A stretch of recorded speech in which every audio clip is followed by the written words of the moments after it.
Good morning, students. This is Dr. J. Jayavadaya, Associate Professor in AAA Department, RMD Engineering College. So in this video, I am going to take a simple problem in Unit 1.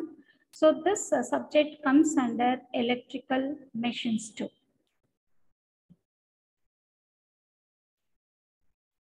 So before going to start this problem, we will discuss some important fundamentals in this topic. So we are going to discuss an alternator. You must know what is another name of alternator. So alternator is also known as AC generator or synchronous generator. Why we are calling this as a AC generator? A machine which generates AC electrical energy. That's why it is called as a AC generator. Then next, why we are calling this alternator as a synchronous generator? This alternator is always runs at a constant speed. That constant speed only we are calling it as a synchronous speed. That's why it is called as a synchronous generator. Then next, you know that a generator means it converts the mechanical energy into electrical energy. So here also same thing. Alternator is also converting the mechanical energy into electrical energy. Okay. Then next in the alternator, we are having two divisions based on the rotor construction. So first one is salient pole type, or it is also known as the projecting pole type. So salient meaning is projecting. So that's why it is called as a projecting pole type alternator.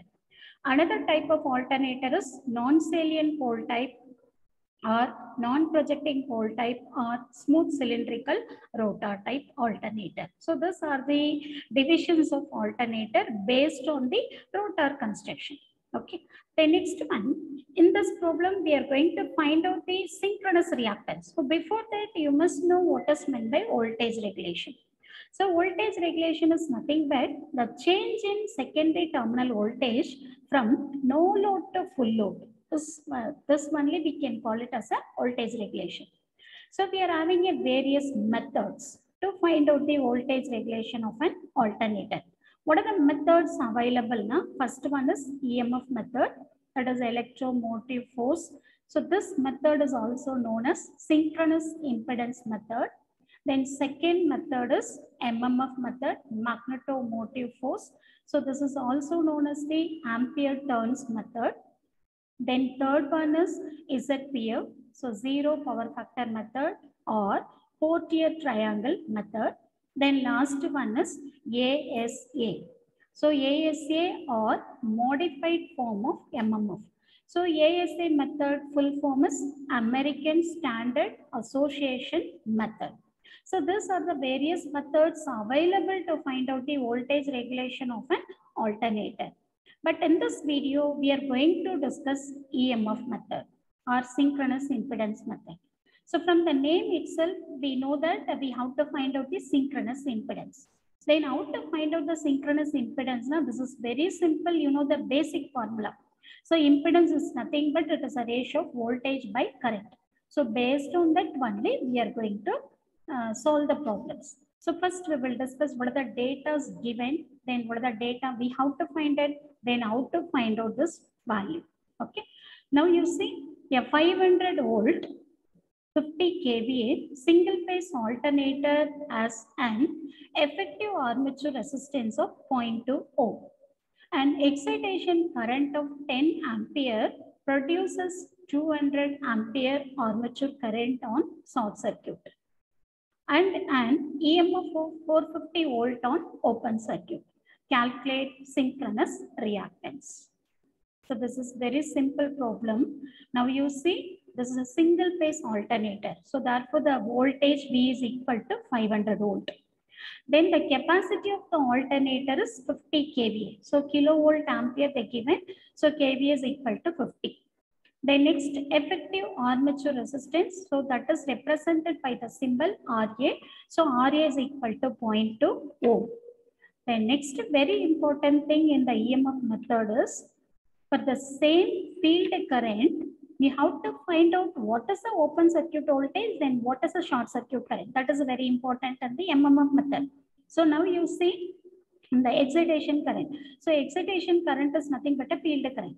So this is a 10 ampere current only produces a short circuit current of 200 ampere and an open circuit voltage of 450 volt.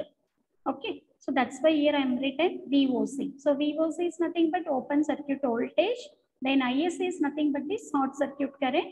IF is nothing but the excitation current or field current. So these are the data given in this problem.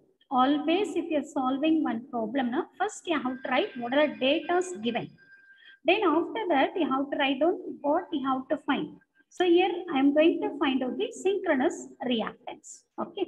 Then next, how to find out the synchronous reactance? Now this is very simple. So first you have to find out the synchronous impedance.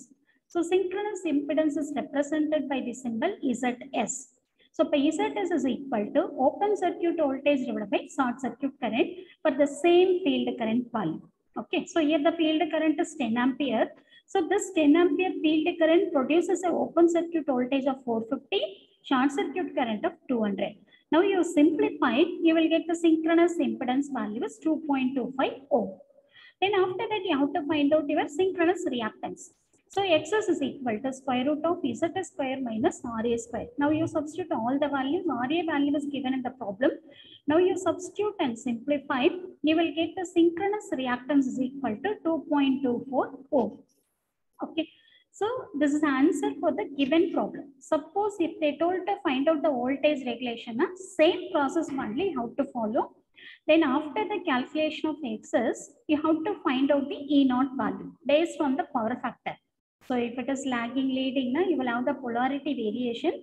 So based on the power factor, you have to find out E0. Once if you have calculated your E0 now, then you have to find out your voltage regulation. So voltage regulation is nothing but E0 minus V divided by V into 100. So using that formula, you can find out your voltage regulation.